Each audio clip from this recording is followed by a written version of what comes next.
María Sancho Arroyo, bienvenida y muchas gracias por acompañarnos en esta nueva edición del podcast de El Liberal.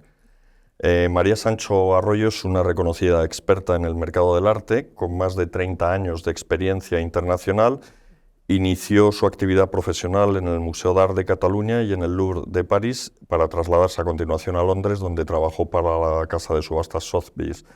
En la actualidad reside en Estados Unidos y es profesora adjunta del Instituto Sotheby's de Arte de Nueva York, donde imparte clases sobre mercados internacionales y subastas. Y además de la docencia y la investigación, ejerce como consultora para clientes, se ha recorrido buena parte del mundo pronunciando conferencias y es colaboradora habitual del Giornale del Arte. María es noticia porque acaba de publicar Inversión o Pasión, una guía para navegar por el mercado del arte, un libro en el que aborda en un tono muy didáctico las peculiaridades de este mercado del arte. Esa es la razón por la que la he invitado aquí a un podcast que es fundamentalmente económico. Pero antes de entrar propiamente en los aspectos económicos, ya te he avisado yo de que quería empezar formulándote una pregunta muy facilita, ya verás. Y es, ¿qué es el arte, María? Porque durante siglos se pensó que un objeto artístico era algo bello, algo raro, algo difícil, es decir, cuya realización requería cierta pericia técnica, pero desde que en 1917 Marcel Duchamp envió un urinario vulgar y corriente que llamó La Fuente a la Sociedad de Artistas Independientes de Nueva York, pues ya no puedes estar seguro de nada. ¿Y en qué estás mirando? Que es un libro que citas en tu libro. El exdirector de la Tate Gallery, Will Gompertz, dice que en esencia el arte podía ser cualquier cosa que determinara el artista. Que está tomando las palabras de Duchamp, porque exactamente eso es lo que dijo Duchamp. No solo cogió un urinario, le dio la vuelta, lo firmó, además no con su nombre, y lo presentó, y a partir de entonces dijo, sí, yo soy el artista y digo que esto es arte, esto es arte. Y desde entonces realmente ha habido una evolución de que los artistas, sea lo que sea, lo hacen y dicen que es arte, y el gran desarrollo del arte conceptual.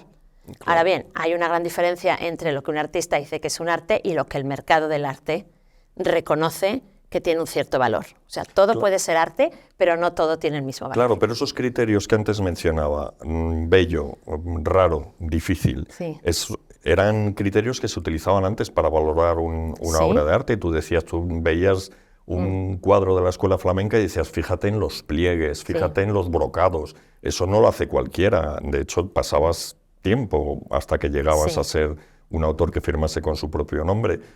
Lo mismo, tenía que ser un objeto bello.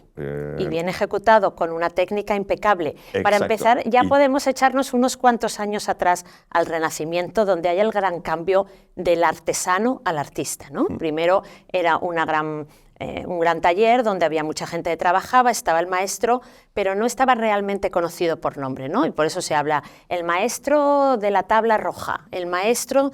Luego ya empiezan a llegar los nombres. Entonces, Leonardo da Vinci fue un personaje en su día, Michelangelo, entonces ya empiezan a llegar los grandes nombres, pero aún así siempre ha habido mucha insistencia en la técnica, y de hecho por eso tenemos hasta hoy pinturas sobre tabla, más adelante sobre tela, que existen desde hace 300, 400, 500 años o incluso más.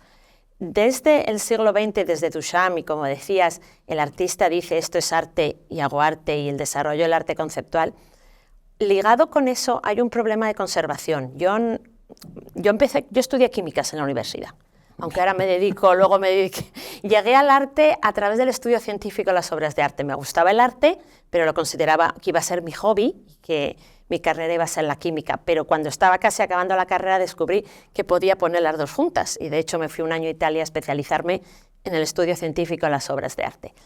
Y entonces yo cuando veo el arte también le veo mucho la parte material, pues porque es un poco mi formación. Y de hecho encuentro que es uno de los problemas del arte de hoy en día, muy conceptual.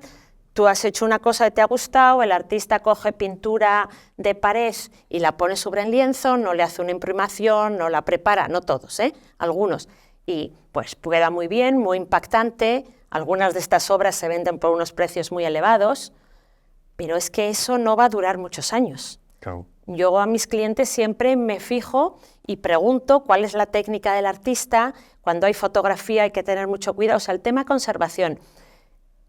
Puede ser que haya artistas que no les interese que su obra perdure en el tiempo, a otros sí, Pero eso es se está dando desde Duchamp mucha importancia al concepto, a la idea, que me parece estupendo, pero no sé hasta qué punto se plantean los artistas o las universidades plantean a los artistas estos temas, porque desde el primer año empiezan a trabajar. No hay muchas, no todas, hay excepciones obviamente, pero una técnica, una mano, un saber dibujar, un copiar a los maestros antiguos. En algunos viene visto como, esto es antiguo, esto no sirve para nada. Ya. Pero, bueno, y hablando de conservación, sí. Hablas en tu libro de una obra de arte que era un plátano pegado con cinta aislante a una pared y que se vendió por una barbaridad y el artista le explicaba al cliente que tenía que renovar el plátano periódicamente, claro, porque se podía. Ese es un artista muy conceptual, bueno, también hace obras de arte, es catalán y además está representado por esta galería Perrotin, que es una galería francesa que tiene, ahora está subiendo muchísimo, tiene sedes en muchos sitios. Es un artista que es muy provocativo, muchas de sus obras son todas provocativas, pero esta en concreto, que además la puso en Miami, en la feria de Art Basel, que Art Basel es la feria más importante para arte contemporáneo del mundo. Frieze está también muy importante, pero son dos conceptos. Art Basel es un escalón más arriba. Y Art Basel Miami, pues a ver, la ciudad de Miami también es una ciudad que tiene una idiosincrasia muy particular. Y sí, aquel año era un plátano con una cinta adhesiva en la pared. Y además, pero esto es puro arte conceptual. Lo compraron 2 personas, la primera fue a 120.000, creo, la segunda también 120.000, y luego hubo una tercera que creo que ya la subió a 130, y una de ellas está en un museo. Pero esto es arte conceptual. Lo que compraba aquel comprador era un trozo de papel en el cual el artista decía, esta obra es un plátano, que además se va a podrir porque es un plátano que he comprado en el supermercado de al lado. Usted puede comprar cualquier plátano que tenga y cinta adhesiva, tiene que ser de este color. O sea, especifica, hay en el arte conceptual unos artistas especifican más y otros menos. Te especificaba el tamaño de la cinta, el tipo de cinta, pero decía que el plátano... O sea, la obra era el concepto. Entonces, si yo compraba la obra, yo tenía ese certificado, podía o no podía ponerla en la pared de mi casa, pero yo, como estaba el certificado, esa obra ya tiene un valor, también estamos hablando aquí de economía, un valor económico, porque aunque el plátano, ¿cuánto puede valer? 1 euro, y el trozo de cinta adhesiva, unos céntimos, bueno, hay que comprar el rollo entero, pero como hay que cambiar el plátano, pues vamos a poner otros 2 o 3 euros, ¿no? Pero lo que cuenta es esa pieza de papel, porque ese papel que justifica sí, yo soy la propietaria y el autor me ha dicho que lo soy, es lo que yo voy a vender, no el plátano físico. Claro, recuerdo que una vez estuve en Arco y hace muchos años y entonces pues iba andando por ahí, de repente había un extintor en mitad y yo iba fijándome en las obras y en la placa para ver quién era el autor y cuál era la obra. Y entonces empecé a dar vueltas alrededor de aquel extintor y era un extintor en realidad. O sea, no era una obra, pero podría haber sido. Claro, pero más allá había un carro de la compra tumbado boca abajo y era una obra que no sé por cuánto se vendería. O sea, ¿quién decide lo que es una obra de arte? Porque Albert Boadella decía, por aquella época en su blog, que los críticos y los digamos, mandarines que deciden que esos artes son unos farsantes. Pero lo cierto es que siempre a lo largo de la historia ha habido alguien que ha dicho qué es lo que nos tenía que gustar. Antes era la Iglesia, el rey, luego fueron las academias de bellas artes, luego los marchantes, luego los críticos, luego los museos, y hoy parece que lo que son los que deciden lo que es arte y lo que vale, tiene valor económico, que es muy importante, son los coleccionistas, ¿no? Los grandes coleccionistas. Los grandes coleccionistas, pero también los grandes galeristas. O sea, en realidad no hay una sola persona, son los coleccionistas, son los galeristas y también son los museos. Y de hecho dedico un capítulo en mi libro, porque hay una cosa que mucha gente no es consciente, incluso gente que trabaja en museos, que los museos tienen una importancia y unas consecuencias en el mercado, aunque muchos no quieren reconocerlo, especialmente los museos de arte contemporáneo, pero no solo. Algunas veces a su pesar, otras veces conscientemente, pero en realidad es un juego de entre todos. El papel del crítico prácticamente ha desaparecido y realmente ese mercado era muy importante. Apolloc creo que lo descubrió un crítico del New York Times. Nunca sé pronunciarlo, porque tiene como unas Jotas y unas Ds, sí, pero bueno, sí. Clement Greenberg, ¿no era Clement Greenberg? No lo sé, no lo sé. A ver, no estoy completamente segura, puede que fuera Clement Greenberg por la época, por los años, pero sí, hoy en día hay críticos de arte, y los hay muy buenos, pero no tienen esa importancia. Antes un crítico hacía o deshacía la carrera de un artista. Realmente hoy, quienes llevan la carrera del artista son las galerías, porque son las galerías las que tienen al artista, los que le llevan de la mano en su carrera, los que conocen. Estoy pensando además sobre todo en las grandes galerías, las 4 megas, Gagosian, Hauser & Wirth, David Swinner, Pace, y otras cuantas también muy grandes, que leí hace poco en un artículo, me hizo mucha gracia, las mini megas, ¿no? Porque ya no saben cómo llamarlas, pero que también son muy grandes, tienen varias sedes, no tanto como estas otras, pero son muy poderosas, y hay varias de estas. Y entonces, en realidad, son ellos los que hacen estas carreras. Piensa que esas 4 megas, cada una de ellas representa aproximadamente unos 100 artistas. No. O sea, son 400 artistas, y el 50% del valor del mercado está en 20 artistas. Los 20 artistas están en esas 4 galerías, a lo mejor uno en una de las mini megas, pero realmente son los que mueven, porque hoy en día además esas galerías, el artista, en realidad no, está el artista, está su obra, muchas veces se habla más del artista que de la obra, y eso no es correcto, porque además no todas las obras del mismo artista tienen la misma calidad o tienen el mismo precio. Bueno, hay muchas diferencias, pero hay muchísimo, hoy en día está de moda la marca, el branding. Entonces, el haber comprado un cierto artista en una cierta galería que sea una de estas, que además estaba expuesta en una de estas ferias, Art Basel o Frieze, o en el caso de Madrid Arco, todo eso es como ponerle como un paquete, ¿no? Está como empaquetado y mejor presentado. Claro, y eso se compra en gran medida por la pura vanidad, ¿no? El comprador, quiero decir, que interfiere, no digo que sea solo vanidad, sí, pero que son bienes posicionales. Esos son los bienes que tienen más posibilidad de aumentar su valor con el tiempo. Porque generalmente cuando ya llegan a estas grandes galerías, raramente tienen artistas emergentes, ¿eh? Ya han pasado, ya hay los 3 grandes pilares que sostienen a un artista son el mercado. Y el mercado es algo que yo, no sé, si una persona quiere comprar algo y no conoce ese artista, y al empezar, y hay artistas que están a un nivel de empezar, pero si ya tienen una trayectoria de mercado donde, pues a ver, a cuánto ha vendido y qué trayectoria ha hecho, ha estado expuesto en galerías, ha estado ha tenido una exposición individual en una galería o ha estado en grupo, eso ya te da una idea del artista, en qué galería, esa galería, en qué feria se expone, todo eso va dando, digamos, sostén un pilar. Hay otro pilar que es el pilar institucional académico. ¿Está este artista ya en la colección de algún museo? ¿Qué museo? No es lo mismo el Reina Sofía o el MoMA de Nueva York que un pequeño museo provincial, pero ya está en un museo, sea el que sea. Está en alguna colección importante, porque hoy en día hay estas grandes colecciones, algunas son completamente privadas, otras son museos privados, pero que son una colección. Todo esto, entonces ya está la parte institucional y luego está la parte, digamos, de literatura bibliográfica. Hay un catálogo sobre el artista, cuánto se ha escrito sobre el artista.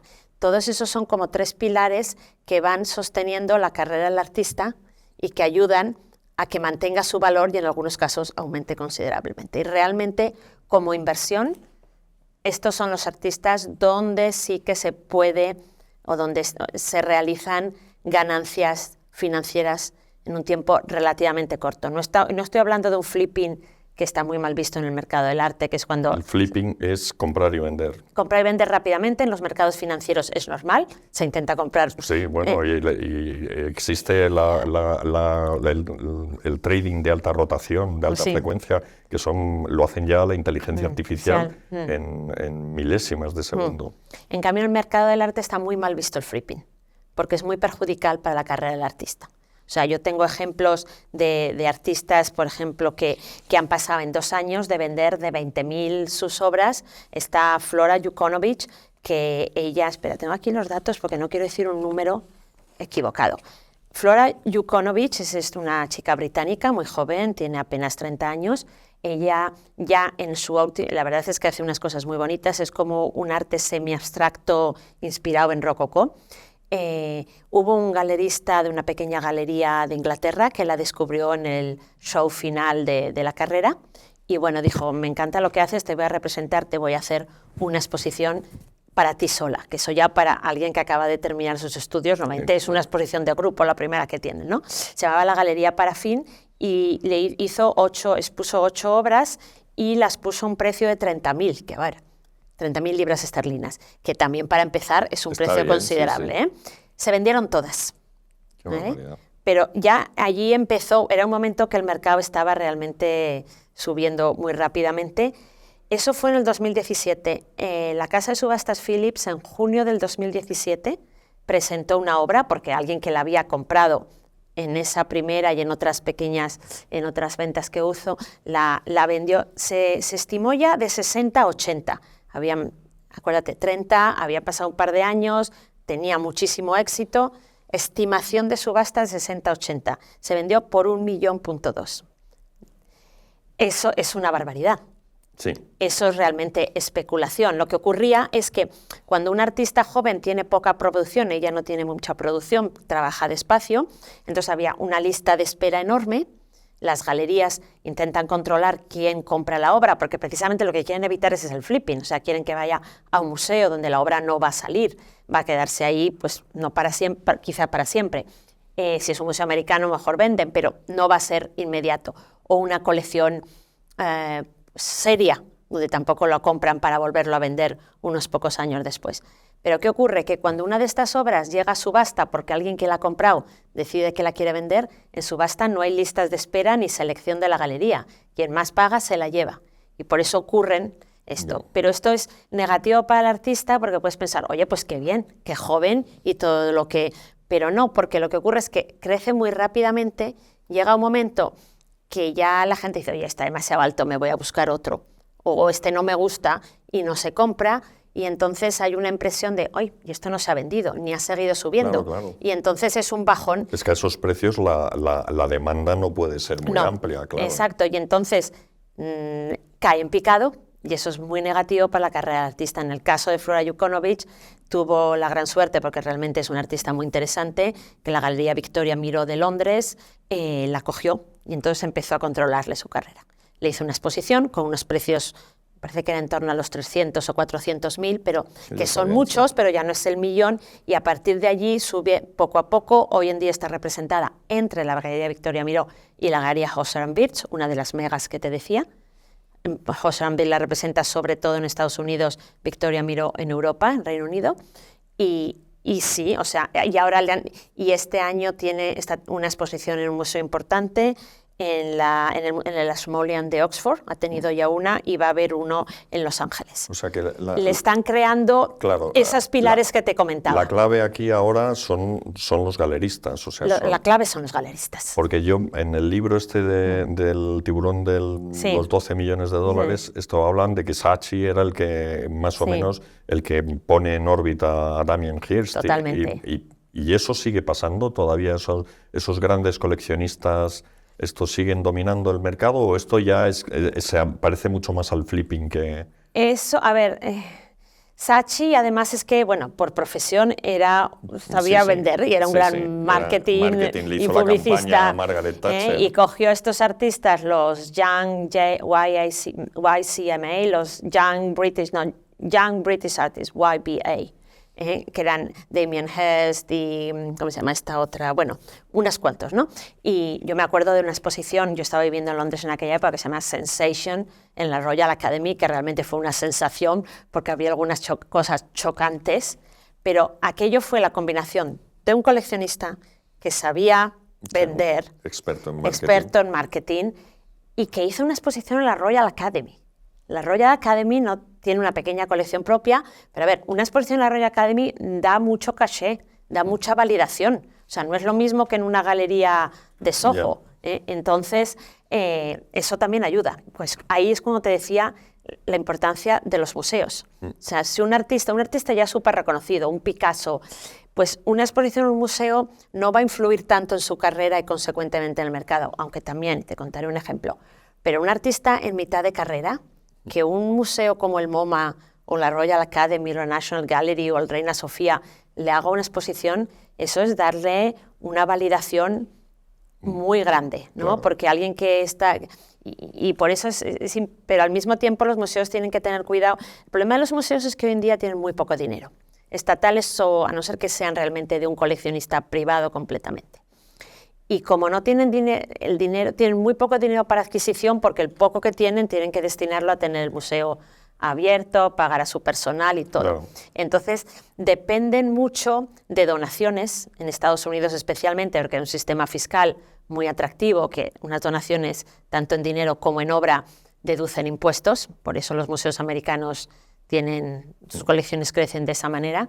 Pero entonces, claro, los museos dependen de estos coleccionistas que les presten las obras para sus exposiciones.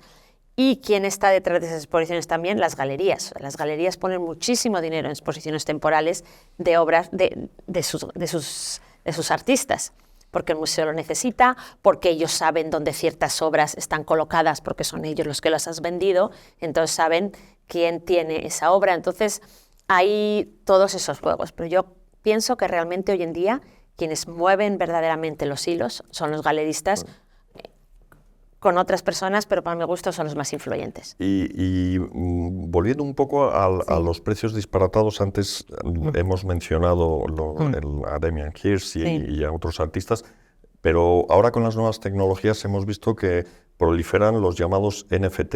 No, han desaparecido. Ya han desaparecido. Han desaparecido. Tuvieron el año 21 fue una locura. Eso es, sí, porque aquí tengo uno que se llama CryptoPunk 8857, que era una imagen pixelada. Bueno, los CryptoPunk, además en su momento cuando empezaron cuando todavía no era el boom, pero eran como muy graciosos. Sí, pero 6 millones aquello fue pura especulación, porque había mucho dinero líquido y sobre todo había mucha criptomoneda que bueno, pues de algún sitio tenían que meterla. Y eso se ha acabado. Y eso se ha acabado. Pero eso es arte conceptual puro, ¿no? Porque a ver, te voy a explicar. Tú lo que tienes es un documento que dice que eres el propietario de una cosa que puede ver por lo demás todo el mundo, ¿no? Sí, a ver, vamos a... Quiero explicar. Primero, el valor de los NFTs en general, en total, el volumen y valor, ha perdido el 90%, más del 90%. Entonces, ahora, para empezar, no se habla de NFT, se habla de arte digital. El arte digital existe desde los años 60. En aquel momento, porque estábamos en pandemia, por todo lo digital, vino este boom de NFT. NFT, Non-Fungible Token. En realidad no es otra cosa, no es la obra de arte. Se usaba muy mal la palabra para empezar. El NFT es el certificado digital que está en un blockchain. Entonces, como está en un blockchain, hay un dato que no se puede quitar, ¿no? Porque esa es la idea del blockchain. Sí. Tú metes una información y ahí se queda. Puedes añadir información diciendo lo que he puesto antes ha cambiado o no es correcto, pero lo que has puesto está. Entonces, lo que hicieron los NFTs respecto al arte digital, que como mencionabas, el problema del arte digital, alguien hace un dibujo, lo puede no tener, tú te lo copias, te lo pegas. Entonces, eso no podía tener un mercado, un valor, porque todo el mundo podía usar la imagen que encontraba. Al momento que tú a esa imagen le asocias un certificado digital, solamente aquella persona que posee el certificado digital puede comprarla y venderla. Todos los demás, yo también puedo cogerme el CryptoPunk y ponerme a hacer copia y pega, salva imagen y ponérmela en mi pantalla. Pero yo no soy el propietario, yo no voy a poder ni comprarla ni venderla, no voy a poder. Y el artista no va a recibir nada porque está allí, yo la copio y la pego, no sé ni quién es el artista ni le voy a hacer nada. Lo que hicieron los NFTs era dar una escasez, porque una imagen que se puede reproducir miles de veces, solamente le daba escasez en el sentido que solamente aquella que estaba ligada al NFT era aquella que se podía comprar y vender. ¿Vale? Entonces, desde ese punto de vista, es interesante por aquello de compensar al artista. Pero el arte digital sigue existiendo. Y menos mal que han desaparecido aquella locura, porque, a ver, estos dentro de lo que cabe eran graciosos. Arte, para mi gusto no eran arte, para mi gusto eran entretenidos, divertidos. Pero sí que había algunas cosas muy artísticas y podemos considerar que detrás del artístico hay un poquito más de trabajo tanto conceptual como técnico. Pero hoy en día hay unas obras de arte digital muy interesantes, y muchas de ellas tienen un certificado digital ligado a un blockchain, pero la palabra NFT ya no se usa. Nadie la quiere usar y no se usa. Tardísimo. Entonces no, pero es curioso que aquí en España me lo han preguntado muchos. Entonces yo pienso en lo que te comentaba al inicio, y que es la razón por la que he escrito mi libro. No hay literatura técnica de mercado o específica de mercado del arte en España. Hay prensa general, pero no hay prensa especializada. Lo que se lee bueno, hoy en día mucha gente habla inglés, pero no todo el mundo habla inglés. Y entonces los Artnet News, Art News y The Art Newspaper son como los tres, donde hay muchos otros, pero todo va a salir allí. Y eso falta en español. Falta también libros técnicos que expliquen cómo funciona el mercado del arte. Como has mencionado, doy charlas y clases en muchos sitios, incluidos países de habla hispana, como es España. Yo doy clases también en una universidad en México, en muchos otros sitios. Y no encontraba nunca bibliografía para dar a mis alumnos, y por eso decidí escribir mi libro.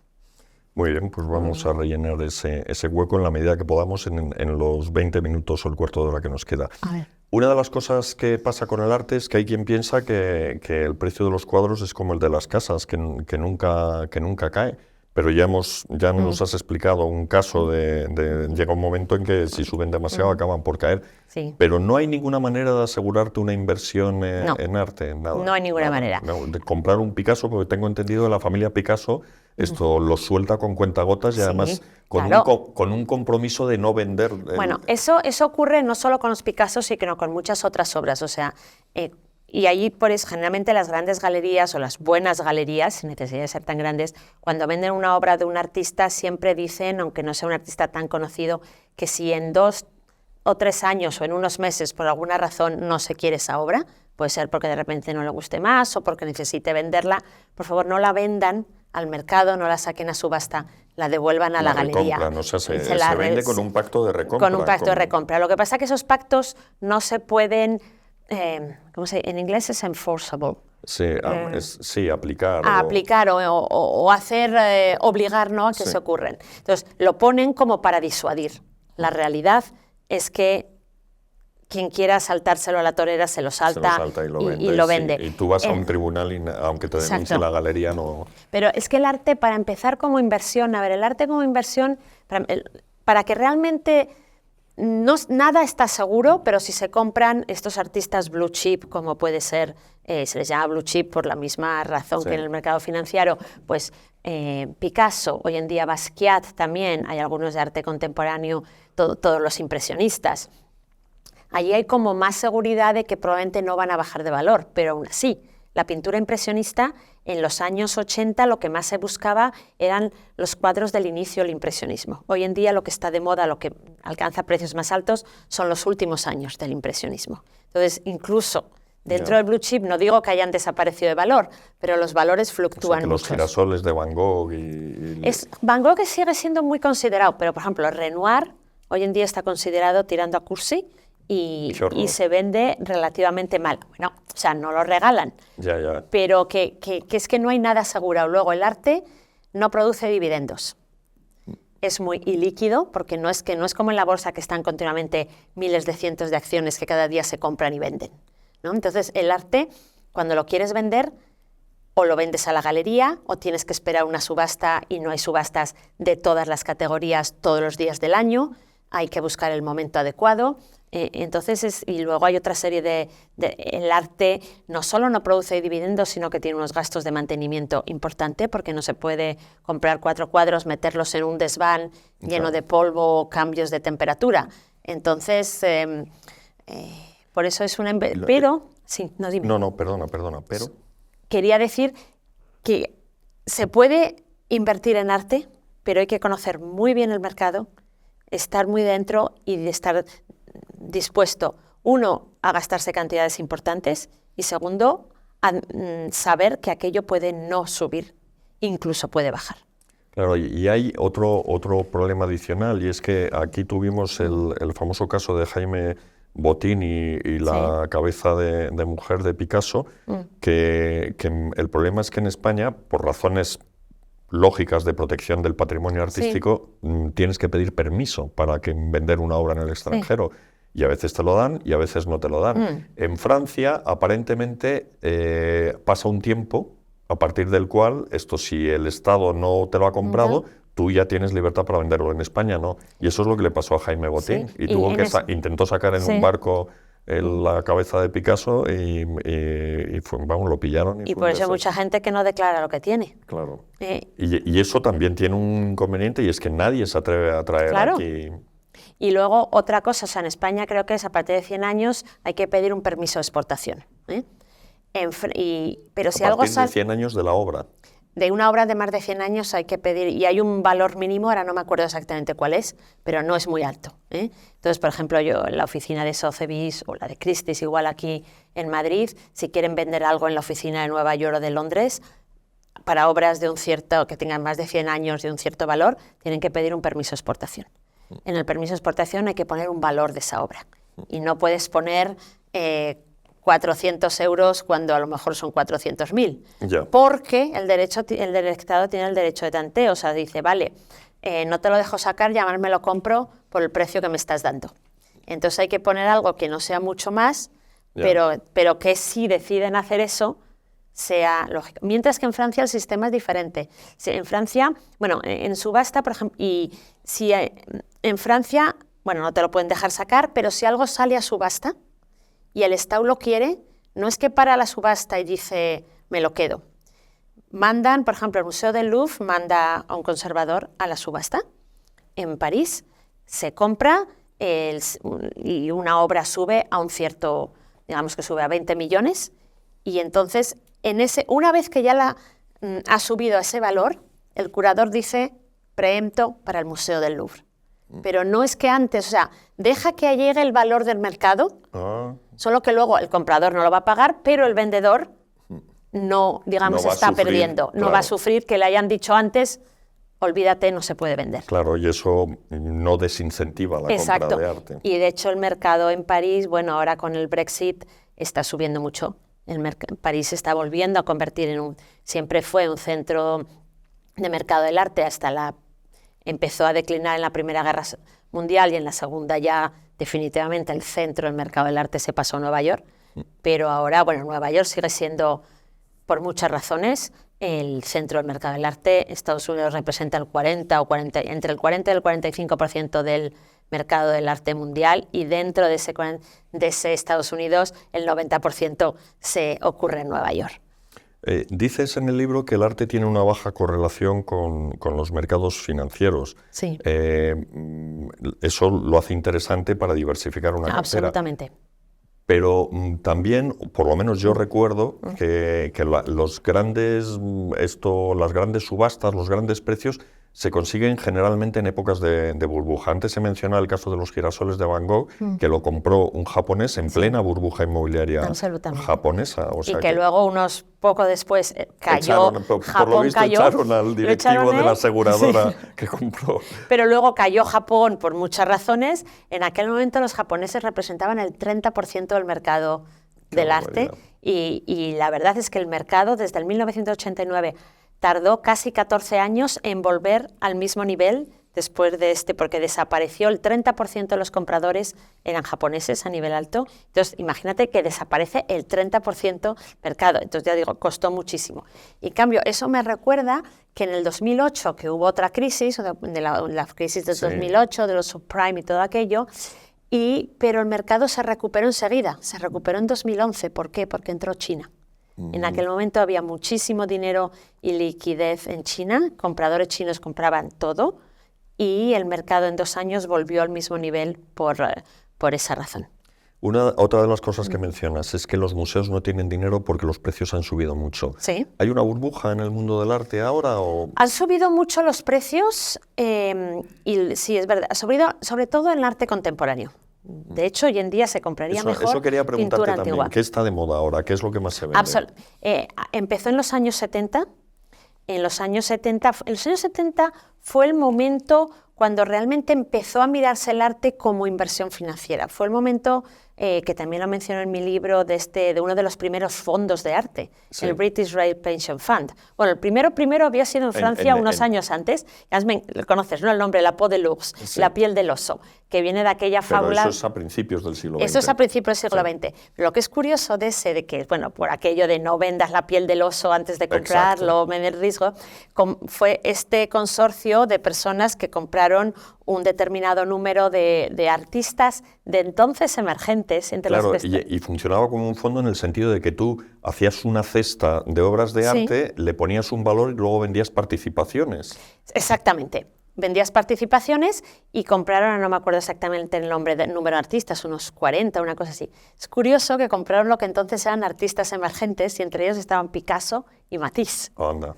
Pero compraron, de hecho, cuando vendieron, me parece que fueron 20 años después, el fondo ha sido probablemente uno de los fondos que más éxito ha tenido, porque los fondos de arte siguen existiendo, pero pocos tienen esos rendimientos, 4 veces la inversión inicial. Claro, pero... no todos los cuadros hicieron 4 veces, pero Picasso creo fue el que prácticamente llevó todo. Y luego vino el del British Pension Royal Fund, que ese es un caso muy interesante, porque, es un fondo de pensiones que invierte el 3% de su capital, es pequeño, pero en un mercado que por aquel entonces no estaba tan desarrollado. El caso interesante del British Royal Pension Fund es que está todo muy documentado. Entonces, aunque pasó hace muchos años, sigue como caso estudio.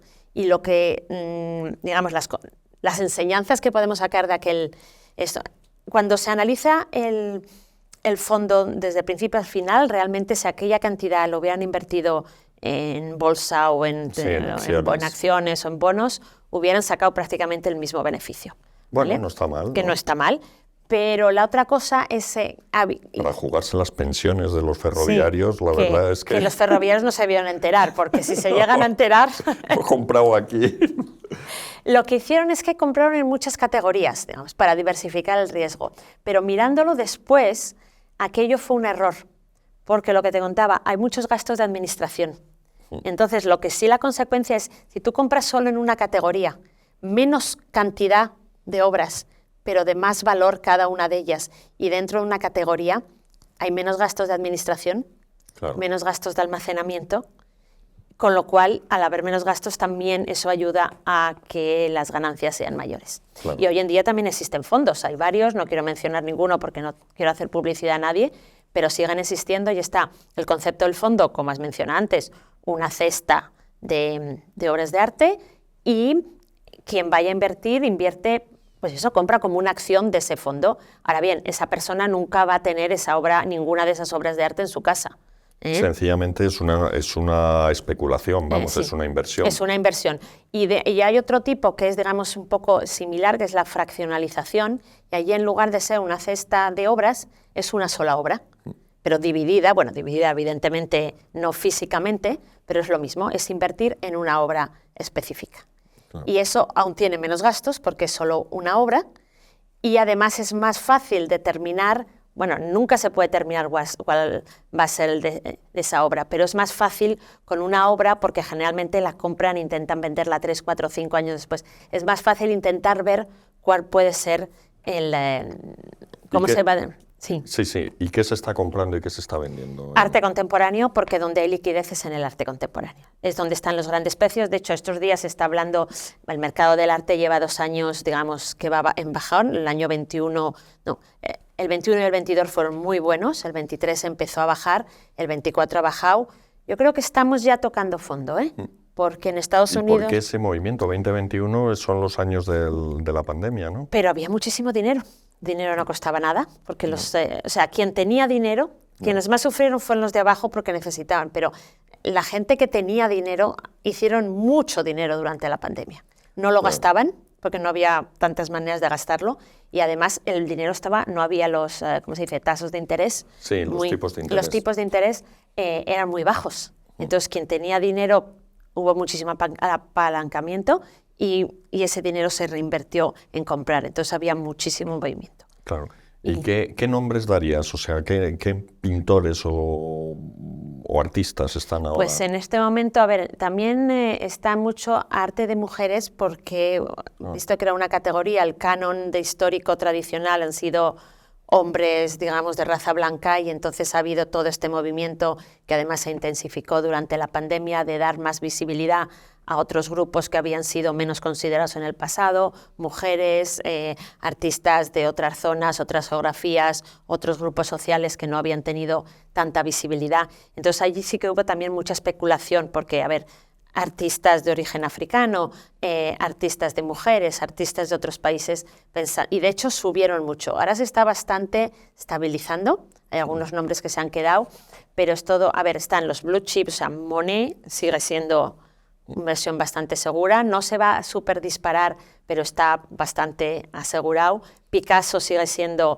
el artista, bueno, además de que produjo muchísimo, pero es increíble porque el caso de Picasso es el artista que probablemente más producción tiene y sigue estando, porque uno se supone, bueno, cuanto hay menos... Exacto, sí, esa es la teoría. Esa es la teoría. Picasso es la excepción que confirma la teoría. Pero Andy Warhol también era... Andy Warhol también era muy prolífico y lo mismo. Y lo que es curioso un poco en la mentalidad de muchos de los coleccionistas de hoy en día, y hay muchos tipos de coleccionistas, no se puede decir el coleccionista, porque está el coleccionista connoisseur, está el coleccionista que compra solamente grandes nombres porque quiere, digamos, enseñar a todos los que le conozcan cuál es su poderío. Hay mucho, el coleccionista que lo hace puramente por inversión, hay muchas, que lo hace por gusto. El que lo hace por gusto, por pasión, pero que bueno, cuando ya está coleccionando a un cierto nivel, pues está bien asesorado, aprende, sabe qué comprar, qué no comprar, porque a ver, no todas las obras de un mismo artista son igual de buenas, hay días que tienen días mejores, días peores, el tema, bueno, hay muchos factores que hay que mirar, ¿no? Me he perdido completamente el hilo. Sí, estabas hablando de los distintos tipos de coleccionistas. Sí, por eso, pero que cuáles sean los artistas más reconocidos hoy en día. Bueno, Picasso sigue siendo, Basquiat muchísimo, es uno de los más reconocidos, y muchos artistas, Rashid Johnson, hay, artistas de arte contemporáneo. Pero arte contemporáneo se entiende arte que se está haciendo ahora mismo. Sí, por arte contemporáneo. Porque yo es que, claro, ya empezamos a tener cierta edad, sí, y el arte contemporáneo de mi época ya no es arte contemporáneo. Cuando hablo de arte contemporáneo estoy usando la misma nomenclatura, por ejemplo, de el UBS Art Market Report, que es un economista, Claire McAndrew, lleva haciendo este informe desde hace muchos años. Es un informe muy interesante porque te da una visión macro del mercado del arte. Las cifras no se deben tomar al pie de la letra todas, por la manera que está hecho, pero lo que es interesante es que lleva haciéndolo muchos años, entonces sí que es muy bueno comparar uno con otro. Y se habla de arte de posguerra y contemporáneo cuando los ingleses, los anglosajones dicen post-war, están pensando en la Segunda Guerra Mundial. Claro. Entonces, post-war and contemporary son, pues eso, artistas que han nacido a partir del 1945. Y para diferenciar en lo demás de estos días se está hablando del ultra contemporáneo, que son artistas que han nacido en mitad de los años 70, 1974, 1975. Muy bien, pues ya no nos queda tiempo para nada más. María, muchísimas gracias, que tengas muchísima suerte con las ventas de tu libro y que llenes ese vacío, y nosotros en nuestra modesta medida, pues vamos, yo creo que hemos aprendido bastante hoy. Muchas gracias. Muchísimas gracias por estar aquí, es realmente un placer. Gracias.